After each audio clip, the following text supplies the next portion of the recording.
Hi friends, मैं उपेंद्र कुमार पांडे।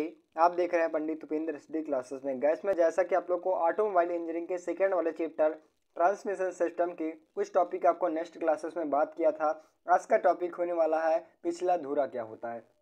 आज मैं पिछले धुरे के चालन किस प्रकार से किया जाता है और पिछला धुरा क्या होता है, इन सभी चीज़ों के बारे में स्टेप बाय स्टेप जानेंगे। तो यहाँ पे वीडियो काफ़ी हेल्पफुल होने वाली है, वीडियो लास्ट तक देखना है, तभी आप लोग को समझ में आएगा। ये एग्जाम के बेस पे काफ़ी मोस्ट इंपॉर्टेंट है और ये हर बार क्वेश्चन पूछा जाता है। तो आपका 5 नंबर या फिर 10 नंबर के क्वेश्चन पूछे जाते हैं। और इसका क्वेश्चन किस प्रकार से बनता है कि पिछला धुरा किसे बोलते हैं, यानी किसे कहते हैं, इसका चालन क्या होता है और इसका फिगर सहित आप संक्षिप्त वर्णन कीजिए। ठीक है, तो इन बेस पे आपका क्वेश्चन बनता है और ये काफ़ी मोस्ट इंपॉर्टेंट एग्जाम के बेस पे हर बार क्वेश्चन पूछे जाने वाला क्वेश्चन है।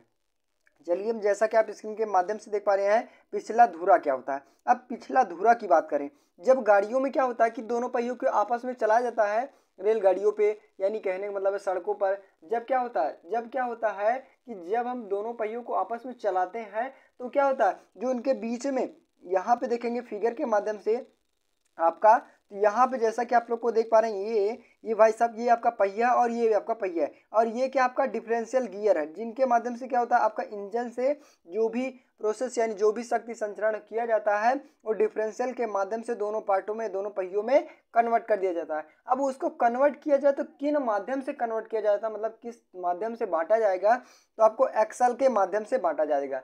किसके माध्यम से, आपका एक्सल के माध्यम से, यानी जो पिछला एक्सल है, पिछला धुरा जिसे बोलते हैं, किनके माध्यम से जाता है, तो आपका यहाँ पे इनके माध्यम से बांटा जाता है।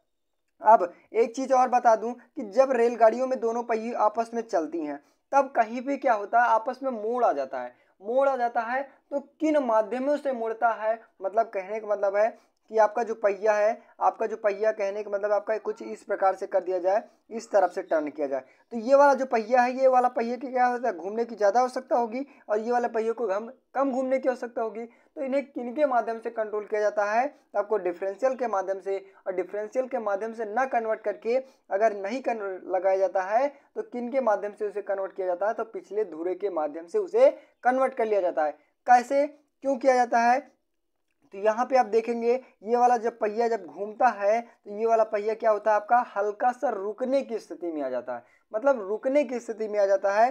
तब ये पहिया जाके आके आपका कवर कर लेता है और ये पहिया भी आपका मुड़ जाता है। वो किनके माध्यम से मोड़ा जाता है, तो पिछले धुरे के माध्यम से उस पहिए को मोड़ा जाता है। ठीक है, आई होप गाइस यहाँ पे आपको पिछला धुरा एकदम इजी ढंग से समझ में होगा। चलिए हम डिफिनीशन के माध्यम से देखेंगे। तो डिफिनीशन आपका क्या कहता है, डिफिनीशन देखेंगे, प्रोपेलर शाफ्ट से चालन पिनियन शाफ्ट पर आती है, मतलब जो प्रोपेलर शाफ्ट होती है वो कहाँ तक जाती है, तो आपका पिनियन शाफ्ट तक आती है, जो धुरे के खोल में बियरिंग पर आलंबित होती है।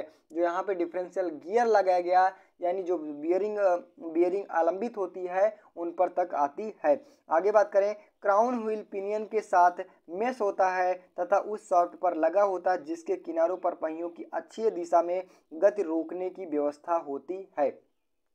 किनके माध्यम से, तो गति को रोकने की व्यवस्था की जाती है। पिछले पहिए धुरे की शाफ्ट के सिरों पर बेरिंग पर लगे होते हैं। पिंड की सवारियों का भार धुरे को खोल पर कमानियों द्वारा परिभाषित किया जाता है और खोल स्वयं गाड़ी के पहियों पर आलंबित होते हैं। पिछले धुरे पर लगने वाला बल 8 निम्नलिखित प्रकार के होते हैं। इसका कहने का मतलब है कि जो आपका पिछला धुरा होता है वो प्रोपेलर सॉफ्ट, यानी कहने का मतलब जो इंजन सॉफ्ट हो गया। यहाँ पे देखेंगे फिर से मैं दे पा रहा हूँ, जो आपका इंजन हो गया, इंजन से शक्ति क्या हो जाए, एनर्जी पावर जनरेट हुआ। अब जनरेट हुआ तो उसे ट्रांसमिशन किया जाता है, मतलब कहने का मतलब संचरण किया जाता है उन्हें किनके माध्यम से, तो आपका प्रोपेलर सॉफ्ट के माध्यम से। प्रोपेलर सॉफ्ट किसके यहाँ तक जाता है, तो आपका डिफरेंशियल गियर जो बियरिंग लगी होती है वहाँ तक जाती है, और वहाँ से जाने के बाद किनके माध्यम से दोनों पहियों में कन्वर्ट किया जाता है, तो आपका एक्सल के माध्यम से किया जाता है। वही प्रोसेस क्या बताया गया, आपका पिछले धुरे के माध्यम से बताया गया। और इसमें क्या कहता है, जो पिछले धुरे पर लगने वाले जो बल होते हैं वो कौन लगते हैं, आपका 8 प्रकार का होता है, यानी जो गुणीय गति का होता है। ये 3 प्रकार के होते हैं, वो कौन कौन से होते हैं, तो पिंड का भार, और क्या होता है, चालन नोद, और एंठ प्रक्रिया, और बगली नोद होता है। ठीक है, किसके प्रकार से, तो पिंड का भार सहने के लिए, वहीं पे चालन नोद यानी कहने का मतलब है जो पहियों को चलाने के लिए, और ऐंठ प्रक्रिया करने के लिए, और बगली नोद करने के लिए इनका प्रयोग किया जाता है। ठीक है, वहीं पे नेक्स्ट बात करें तो पिछले धुरे का चालन। अब पिछले धुरे का चालन क्या होता है इसको देखेंगे तो यहाँ पे क्या कहता है कि पिछले धुरे के लिए उसी प्रकार के चालनों का कमानियां कुल पिंड भार सहने करती है। बहुत सी चालन इस काम के लिए प्रयोग किया जाता है जो निम्नलिखित होती हैं। जो कमानियां एक्सल होता है वो कमानियां मतलब कहने का मतलब जो आपका यहाँ पे दिखाया गया पिंड भार कमानियों को कुल पिंड भार सहने के लिए जिसकी कमानियां लगाई जाती हैं वो किन के लिए प्रयोग की जाती हैं तो हचकिस के लिए और ऐंठ नली चालन के लिए प्रयोग की जाती हैं। ठीक है, आई होप गाइस यहाँ पे आपको पिछले अधूरा के बारे में एकदम इजी ढंग से समझ में आया होगा। तो यहाँ पे मैं एक चीज़ और फिर आप लोग को बताने की कोशिश करूँगा कि यहाँ पे फिगर के माध्यम से कि क्या होता है कि जब इंजन से पावर जनरेट होती है तो उन्हें किनके माध्यम से संचरण किया जाता है तो आपका प्रोपेलर शाफ्ट के माध्यम से। प्रोपेलर शाफ्ट कहाँ तक एनर्जी कन्वर्ट करता है मतलब ट्रांसमिशन करता है तो आपका डिफरेंशियल गियर के माध्यम से। डिफरेंशियल गियर क्या होता है कि दोनों पहियों में कन्वर्ट करने मतलब कहने का मतलब बराबर रूप से शक्ति ट्रांसमिशन करने के लिए किसका प्रयोग करते हैं तो डिफरेंशियल का प्रयोग करते हैं। तो दोनों पहियों में किनके माध्यम से जाता है पावर तो यहाँ पे आपको एक्सल के माध्यम से जाया जाता है यानी धुरा के माध्यम से जाया जाता है। ठीक है, आई होप गाइस यहाँ पे आपको एकदम इजी ढंग से पिछला धुरा क्या होता है एकदम इजी ढंग से समझ में आया होगा। तो बस गाइस आज के लिए इतना ही। वीडियो अच्छी लगी हो चैनल पर नए हो चैनल को सब्सक्राइब कीजिए और ज़्यादा से ज़्यादा शेयर करने की कोशिश कीजिए। मिलते हैं नेक्स्ट वीडियो में, तब तक के लिए जय हिंद।